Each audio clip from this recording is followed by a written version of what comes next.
जय मां मंगला। आज हूँ शुक्लपक्ष द्वितीय तिथि। आज खुदुरकुणी ओषार तृतीय पाली। आज द्वितीय चांद ओषा माँ चंद्रमा को वंदना कराए।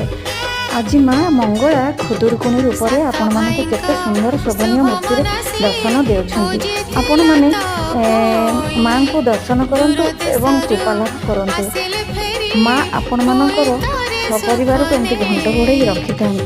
जय माँ मंगला माँ जय हो।